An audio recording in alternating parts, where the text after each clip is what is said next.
não adie as mudanças. Muitas vezes disseram isso a você. Todo final de ano, todas as pessoas praticamente fazem promessas de ano novo.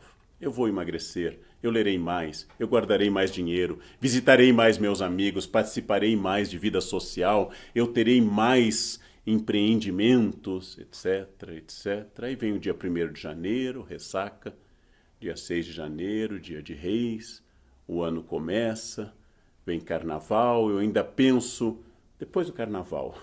E por fim, o ano se torna igual. Nós somos bons para estabelecer metas. Somos bons para propósitos. Quase todo mundo, se parar para pensar honestamente, pode dizer assim, isso melhoraria a minha vida, e isso eu poderia transformar. Aquele hábito, se eu suprimisse, se eu eliminasse, eu teria mais felicidade. Por que é que eu sofro com tal procedimento? Quase todos nós temos essa questão. Então, o que há entre o dia 31 de dezembro e o resto do ano? O que existe que nos faz assim? O dia 31 de dezembro é o tempo ideal, o tempo da utopia, o tempo do futuro. O ano se apresenta à nossa frente. Quando chega o ano real, o amanhecer do dia 1º de janeiro, começa o mundo não mais ideal, mas o mundo cotidiano, o mundo do trabalho, do estudo, o mundo da família, o mundo das incomodações, o mundo do desgaste, do cansaço. E eu começo a adiar. Os americanos usam muito, nós um pouco menos, uma palavra bastante sofisticada, procrastinar. Quem é o procrastinador? É aquele que adia sistematicamente. Tem até um desvio psíquico, procrastinador crônico. É aquela pessoa que não consegue fazer ou faz na chamada 1/10 hora. Ou seja, quando o prazo está estourando, porque ele vicia na adrenalina do prazo se esgotando. É aquela pessoa que entrega o imposto de renda faltando 15 minutos para a Receita fechar o site. É aquela pessoa que chega atrás do professor na escola com o trabalho. O professor sai ao meio-dia, chega às 5 meio-dia com o trabalho que fez a manhã inteira, apesar do trabalho ter sido prescrito há meses. É aquela pessoa que deixa para pagar o boleto faltando 5 minutos para o banco fechar ou pouco para o sistema bancário se encerrar. O procrastinador vicia na adrenalina daquilo que é adiado. Em primeiro lugar, existem indicações para a gente conseguir combater. Em casos graves de procrastinação crônica, o ideal é procurar um profissional que vai notar em você quais são os gatilhos com os quais você adia o que deve fazer. O procrastinador crônico tem defesas contra a ideia estratégica de fazer a tempo ou até antes do tempo. O procrastinador crônico tem uma doença que o defende disso. Por isso que um bom profissional da área de psicologia, psicanálise, é aquele que vai lhe indicar quais são seus mecanismos internos de defesa, mecanismos que fazem você acabar se comportando de uma forma errática, de uma forma de procrastinação. Então, se o seu caso é grave, se você faz isso sistematicamente, se você já foi punido financeiramente, já perdeu prazos, já fez tantas coisas que isto se tornou um problema e não consegue resolver, a minha indicação é procure um profissional. Em todos os casos graves de transtornos obsessivos compulsivos, toques, etc., o ideal é um procrastinador procurar um profissional. Mas vamos falar não dos casos graves que demandam a atenção de um psicólogo, de um psicanalista. Vamos falar dos casos comuns. Quase todos nós adiamos um pouco aquilo que não queremos fazer ou que não nos causa muito prazer. Damos mais um tempinho na cama, adiamos uma limpeza, mas fazemos rapidamente aquilo que demanda menos esforço, maratonar uma série, por exemplo. Com tudo isso, é preciso insistir que eu devo estabelecer metas realistas e não muitas. O cérebro se acostuma com o fracasso. Estabeleci 15 metas de ano novo, não cumpri nenhuma, o cérebro vai lhe dizer, com o passar dos anos, que aquelas metas são falsas, tanto faz o que você fica comprometido, que não vai cumprir nenhuma, então o cérebro nem se esforça para fazer uma coisa assim. Seu cérebro é uma máquina que pode ser parcialmente programada. Então eu recomendaria, em primeiro lugar, metas realistas. Vai perder peso? Não estabeleça chegar em 1 ou 2 meses a forma perfeita. Estabeleça uma meta realista. E quando você atingir essa meta realista, no mês de janeiro eu quero perder 2 quilos e eu atingi, você comunica a você mesmo que você atingiu uma meta, que você é uma pessoa que cumpre essa disposição, que você pode agora, no mês de fevereiro, estabelecer mais uma meta. Nada de estabelecer o corpo perfeito em 15 dias ou em 30 dias. Metas mais realistas. Nada de dizer que neste verão você vai aprender inglês fluente. Nada de dizer que você vai resolver nos próximos 15 dias todos os seus problemas de redação em português.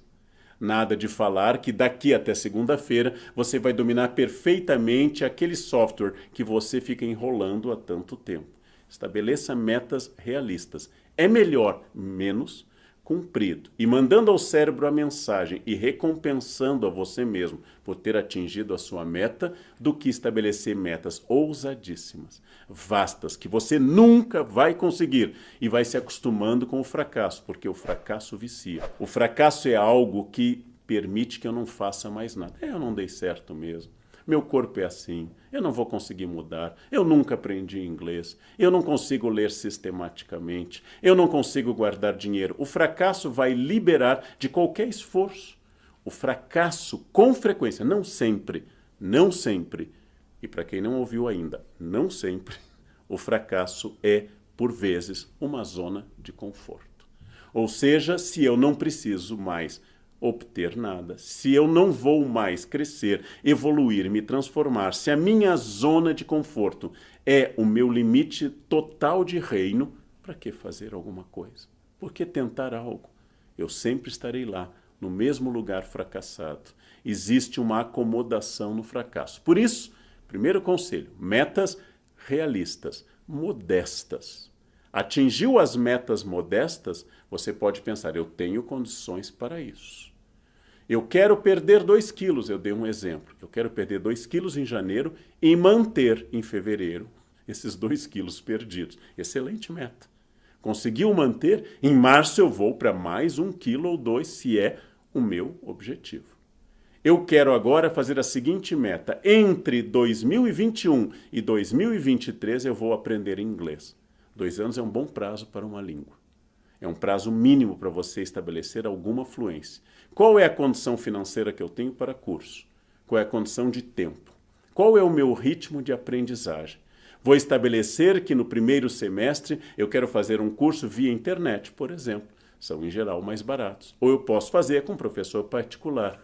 Eu vou estabelecer essas metas e é muito bom que você avalie e veja o seu progresso. O progresso em uma língua se dá por patamares e não por saltos. Eu chego a um patamar e ele fica estável. Eu preciso forçar para chegar a outro patamar. E assim eu vou forçando para níveis. Eu nunca termino de estudar uma língua. Veja, você e eu falamos português desde o berço.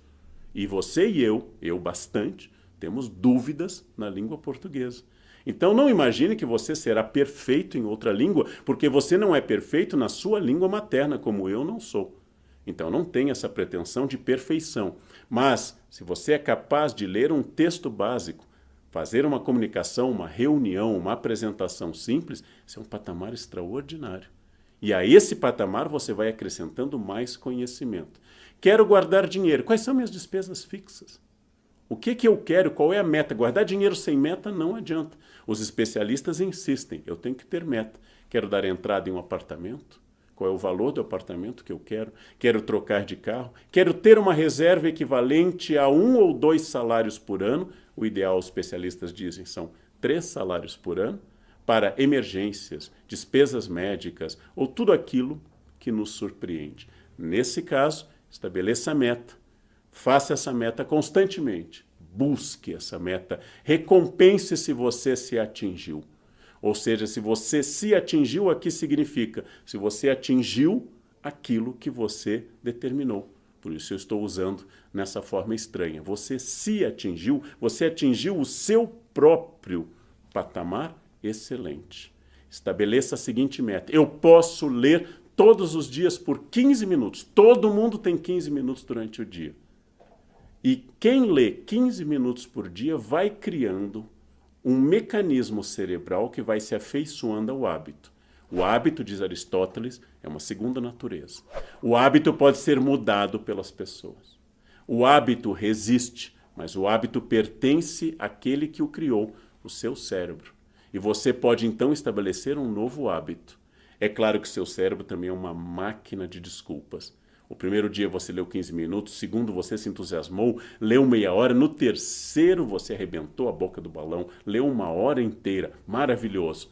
No quarto dia você está cansado e o seu cérebro, já que ontem eu li uma hora, hoje eu não vou fazer. Não faça isso.